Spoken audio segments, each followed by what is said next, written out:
nations. Our liaison and our collaboration and working together is to make it much more efficient for you to engage in government, that we support the work you do. And you have said yourselves that you've had challenges with the implementation of the recommendations that you always make.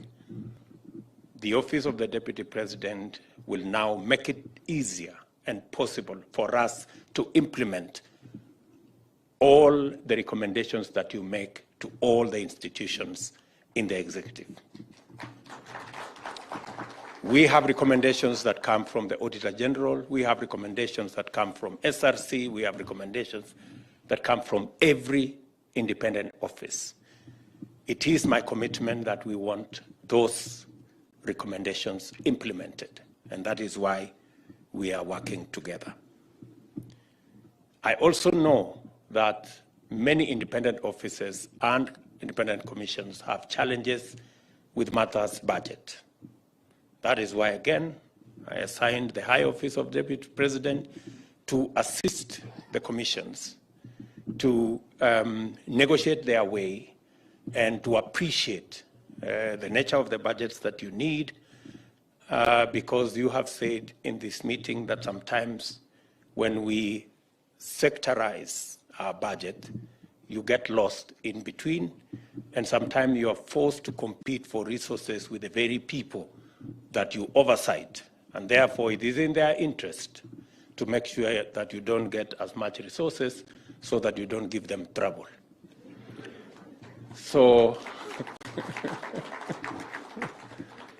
so the Deputy President's Office will help you navigate and moderate those kind of things so that you get your due place in the budget making process, and we can be able to appreciate the kind of resources that you require to make the independent offices and independent commissions functional, effective, and efficient.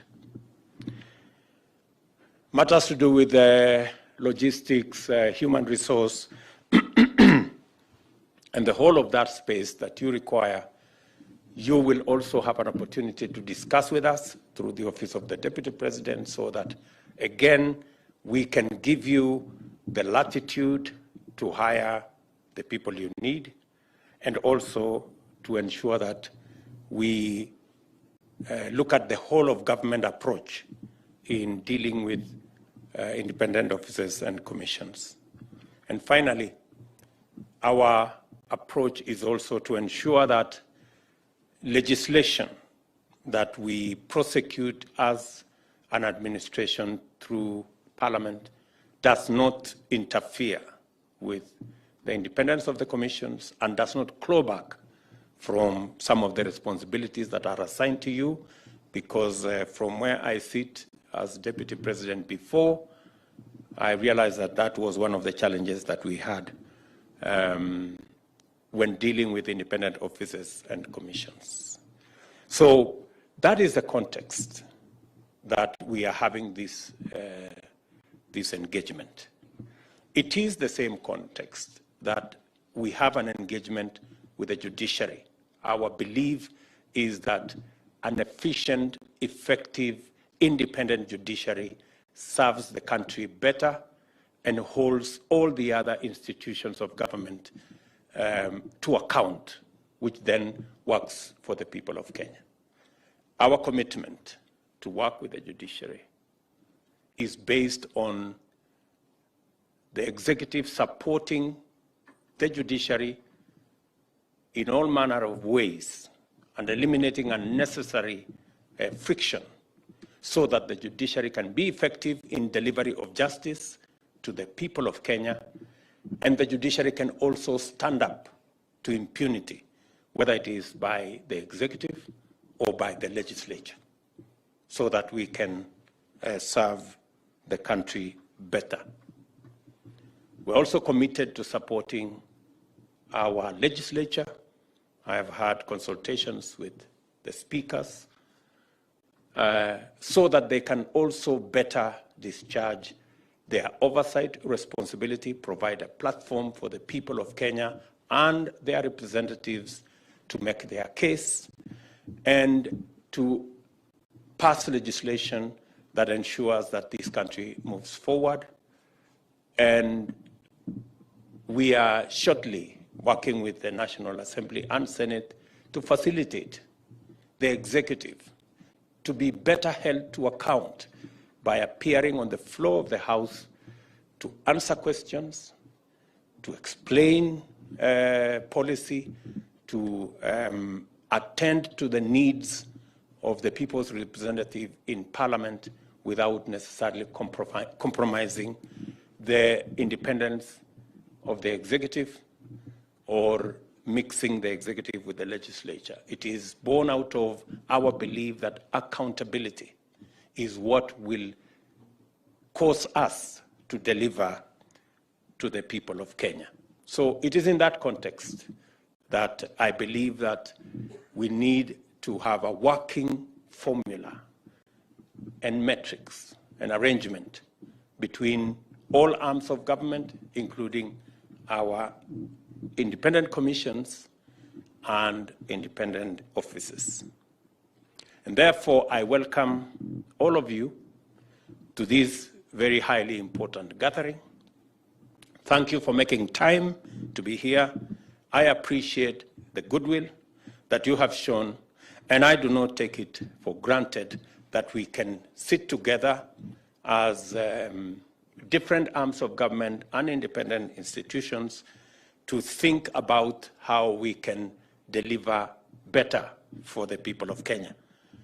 We have all come here to participate in a long overdue meeting. I know you've had consultations with my deputy in different situations, but I was also looking forward for us to having this meeting so that we can inaugurate a new paradigm in our collective deliberation, consultation, and aim at working to unlock the full potential and promise of our constitutional dispensation. This way, we afford ourselves the opportunity to do much more to guarantee greater freedom, entrench a culture of human rights, deepen democracy, and establish a new standard for the rule of law, transparency, and accountability in our country. The Constitution has mandated us to perform different but no less special tasks to promote a sound environment for the attainment of the greater well-being and the flourishing of our full human potential of each and every one of our people. In the dozen years that we have passed since the promulgation of the new Constitution, there can be no doubt about the profound potential of this majestic charter to transform Kenya into a modern, progressive democracy enjoying shared prosperity. The Constitution focuses on the freedom, capability, and well-being of citizens to promote strong, healthy families which make up robust, industrious communities. In turn, communities constitute a diverse, cohesive, stable, peaceful, and a prosperous nation that we all share in leading. The Constitution recognizes the promotion and actualization of the rights and freedoms and fundamental freedoms set out in the Bill of Rights as the demonstration as well as intent of its institutional dispensation. The Constitution severely restricts the range of conditions under which these rights and freedoms may be limited and forecloses any possibility of the state avoiding its obligation to observe, respect, protect, promote, and fulfill these rights and fundamental freedoms. All the functions performed by the state in the name of the people affect their experience of at least one right and or fundamental freedom.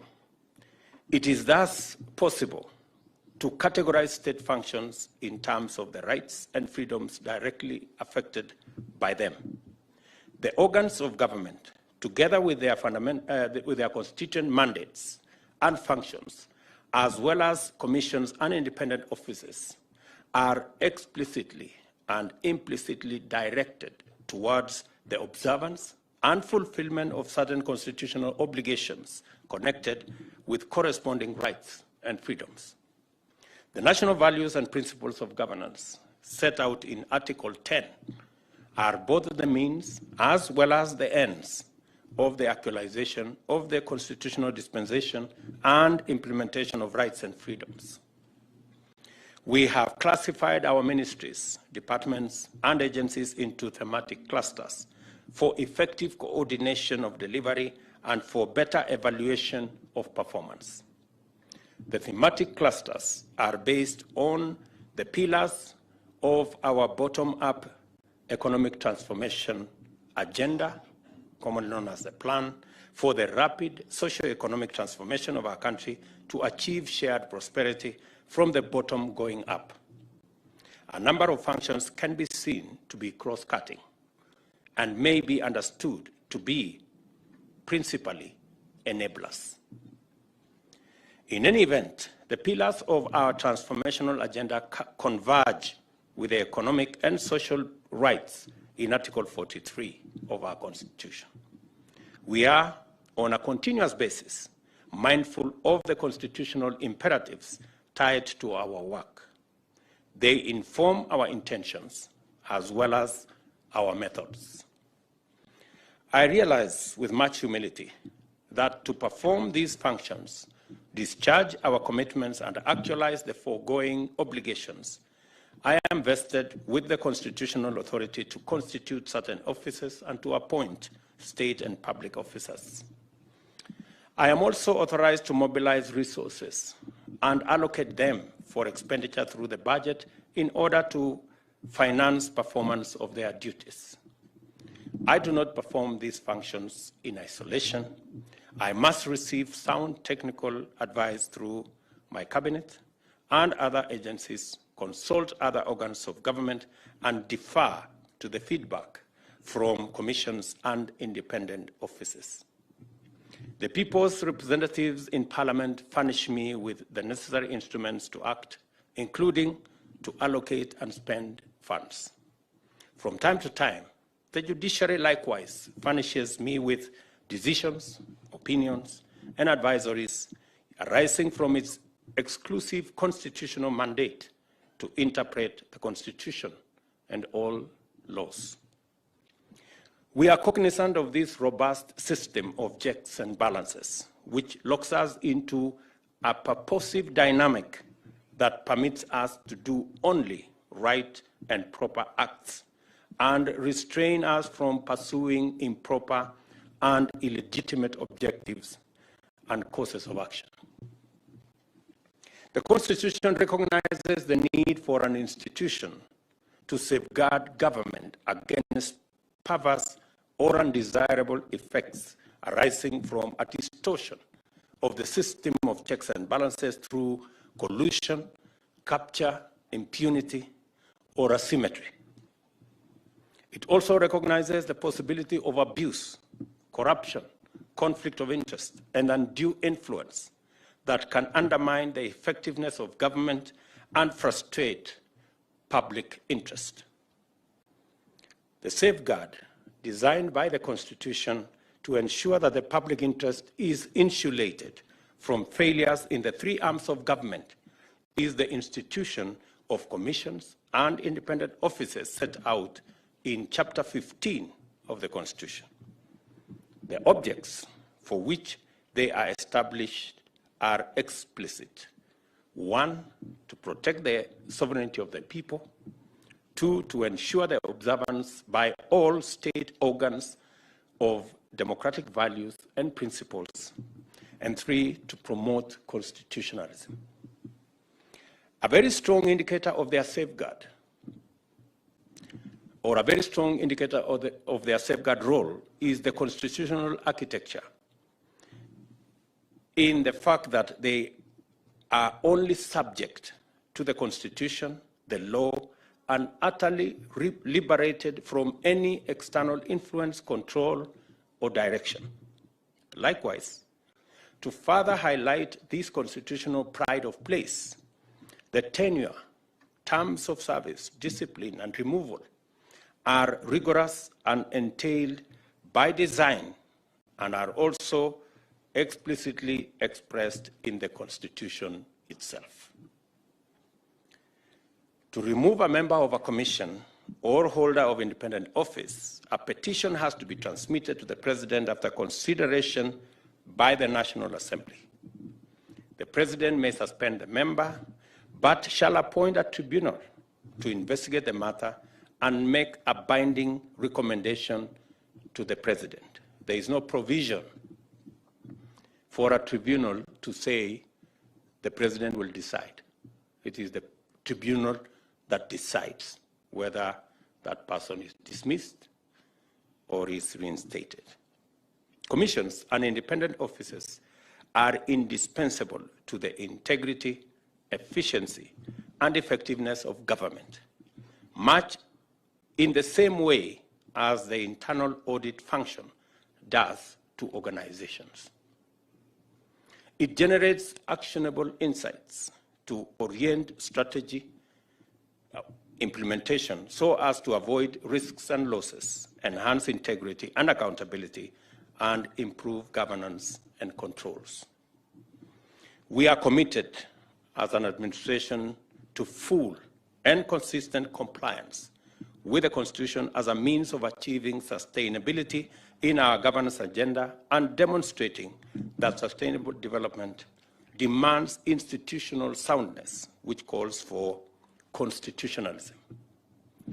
We are not going to indulge in the escapist fallacies of excusing impunity by citing development, or the cynical binaries pitting prosperity as a trade-off against freedom, or for that matter, compromising democracy and oversight in the name of unity. We will never go back to the handshake conundrum that compromised the oversight role of the opposition over government in the name of unity.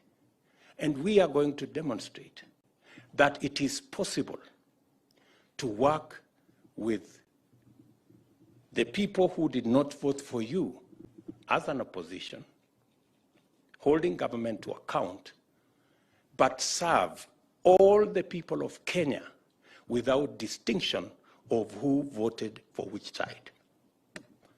That is a possibility. And that is a reality we must live with. The integrity of the state lies in constitutionalism. For us to deliver on our commitments and achieve the transformation we envisage, we must recognize that our institutions matter. All institutions matter. As you know, this position is not new. We pledged to take measures to enhance the autonomy and efficacy of independent institutions from the first day of this administration. I can confirm to you that shortly after our inauguration, I executed necessary instruments to appoint judges who had waited inordinately, unnecessarily, for long. I also transferred the police budget, which was unnecessarily, unconstitutionally, and illegally in the office of the President. I transferred that budget to the office of the Inspector General and appointed the IG to be the police service accounting officer. I will also enhance the budgetary allocation to the judiciary as promised, with continuous commitment to sustain it for 5 years in order to accelerate its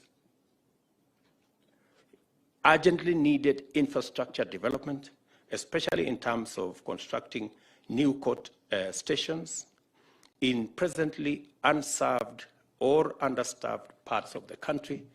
I remember instructing last week our comptroller, who was the accounting officer for the defunct NMS, to transfer the money to the judiciary for them to pay for the small claim courts that have been established in Nairobi as part of my commitment when I took office. We therefore have a good track record in connection with this commitment because we believe in doing the right thing, not because it is politically expedient or otherwise advantageous, but because it is the right thing. And the Constitution is our ultimate benchmark of what is right. We have walked this road for a while now, and the judiciary can bear witness that there has been no attempt whatsoever to capture the judiciary or any of its constituent organizations and departments or any of its officers. We want to strengthen our republic by expanding its economy while enriching its institutions. And I mean all institutions, the institutions of parliament, the institution of the judiciary, the institutions under the Chapter 15 institutions of independent offices and independent commissions. Any policy which has the intention or effect of undermining or compromising the autonomy and effective functioning of commissions and independent offices directly assaults the people's sovereignty and through commission or omission sabotages the realization of important rights and freedoms. The existence of the institution of commissions and independent offices, therefore, must force us to stay vigilant at all times and mindful of every real boundary that exists between organizations and agencies of state and government, and by implication of the clear, inevitable, and rigid limits constitutionally imposed on the power and authority we exercise in the public interest. The performance of the Independent Electoral and Boundaries Commission in the last general election and all the circumstances surrounding it are illustrative of this point. A while back, senior politicians teamed up to manage the presidential succession that was due in 2022, with a view to guaranteeing a very specific outcome of the ensuing election. A political mechanism was therefore instituted to facilitate this objective through the capture of autonomous constitutional bodies. In the case of the IEBC, this mechanism resolved to infiltrate the organization by introducing at its highest level 4 sleeper commissioners whose sole task was to lie in wait for the election, then spring into action and take drastic actions to subvert the will of the people. You have heard how the scheme was hatched in Parliament. At the same time, the mechanism constituted a syndicate to execute a series of strategies consisting of bribery, blackmail, extortion, threats, and intimidation of various public officials of the IEBC, attempt their abduction, torture, and assassination, to storm the National Tallying Center and attempt treasonous insurrection, use of violence to cause the alteration of the vote tallying, as well as entice or bribe or force the IEBC chair to announce their favored candidate, or failing this, eliminate him and replace him with a willing accomplice from among the sleepers. The horrifying drama at Bomas and the emergence of breakaway commissioners answering to external instructions represented a dismayingly low point in our democratic history. A policy to subvert the wishes of the people had even been sanctioned at the highest offices of the state, the sovereignty of the people was in jeopardy. Our fundamental constitutional attribute as a free, open, democratic society based on constitutionalism and the rule of law was under severe test. Chapter 7 of the Constitution on the representation of the people was subjected to the most shameful, egregious assault.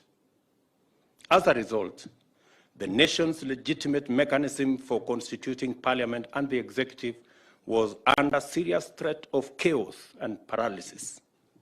This is the magnitude of the atrocity which shamefully desperate criminal spectacle of the Bomas of Kenya represents. The unfortunate events of 2007-2008 are fresh in our minds. By the time we hauled ourselves out of the abyss that was the 2007 post-election crisis, we had lost thousands of lives, millions of livelihoods. We had lost confidence in our institutions. We had lost a lot of hope, and we had lost political sense. The 2022 assault was intended to go much further and subject this country to a much more insurmountable existential predicament. In the midst of this menacing storm of violent criminality, unrelenting corruption, and reckless determination to subvert the Constitution, dismantle institutions, and take our nation apart, a ray of courage and integrity was shown on us by God's grace. The leadership of the IEBC, comprising a minority of the commissioners, the secretariat, and the staff of the commission, rallied together and resolved to vindicate the democratic will of the people of Kenya. At great personal cost to themselves, they worked under extremely harrowing conditions to deliver an election which met the constitutional standard and announced results that were beyond reproach. Regrettably, IEBC officers were murdered in the course of duty by actors interested in compromising the elections. Many more were subjected to serious threats, coercion, intimidation, and all forms of pressure by emboldened agents of impunity.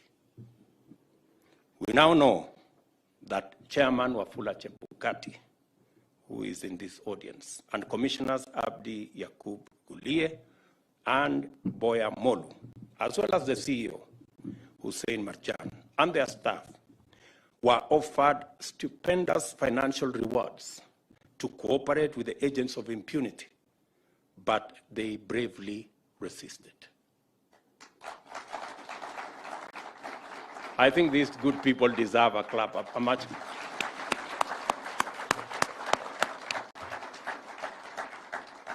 We also know that they were subsequently threatened with dire consequences for them and their families if they did not do the system's bidding and overturn the choice of Kenyans.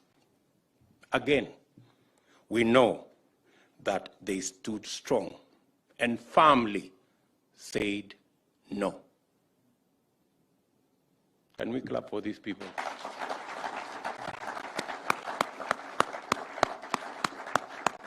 Chairman, stand up, and your two commissioners and the Marjan, please let us clap for those great people.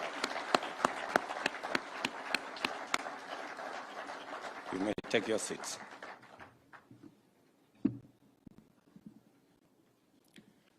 We also know that there was a direct attempt to abduct Wafula Chebukati and murder him so that the commission would be paralyzed, or a compliant commissioner take over and subvert the people's sovereignty. It was a hard, cold, and lonely time. The threats were dire. The promised rewards very lavish, and the pressure relentless. It matters always that a public officer endeavors to do the right thing. It matters even more that a state officer did not once hesitate, even for the briefest moment, to stand his ground and do the right thing under the circumstances surrounding the announcement of the final presidential results in Bomas. We salute with great admiration the steadfast and the steadfastness, integrity, and leadership through example that Wafula Chebukati provided at the IEBC. It is this uncompromising commitment to his constitutional responsibility that enabled Chebukati lead IEBC in learning effectively from the 2013-2017 elections to deliver an election that met the highest standards, and in fact, that was unstealable. It takes a person who can stare death in the face and nevertheless pursue the right course of action to uphold, protect, and defend our constitutional values and principles, and to enable the legitimacy and to enhance the legitimacy of our institutions as our brothers in the IEBC did. The IEBC had 3 such people, just 3. Even though they were in the minority, they were enough to do the right thing. How much better our nation would be if all the people serving in our institutions were as committed, as courageous, and as patriotic. In the same vein, the Supreme Court decision to uphold the outcome of the presidential election vindicated Chebukati and his team and the staff. The pen of history will do the rest, for sure.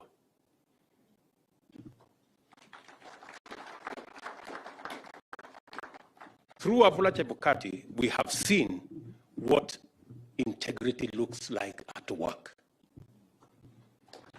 We have witnessed him lead an organization in learning from its mistakes and do better each succeeding time. We have seen him refine the art and science of delivering elections that are difficult to overturn. Finally, we have seen him and his team withstand heat and pressure, resist threats and intimidation, reject bribes and enticements in order to stand with the Constitution and with the people of Kenya. How I wish each and every chairman, each and every commissioner, and each and every holder of an independent office can stand in the manner in which Chebukati has led and his team by example.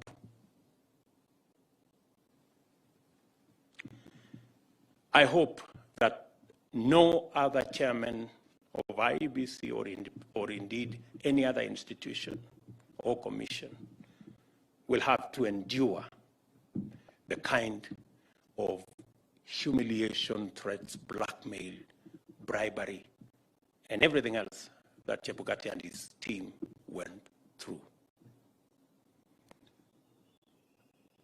Chebukati's experience and the fine example, and his fine example brings home in graphic detail the implicit admonition of the Constitution. Commissions and independent officers are the auditors of auditors. They watch over watchmen. The attainment of the promise of this constitutional dispensation depends on their integrity and vigilance.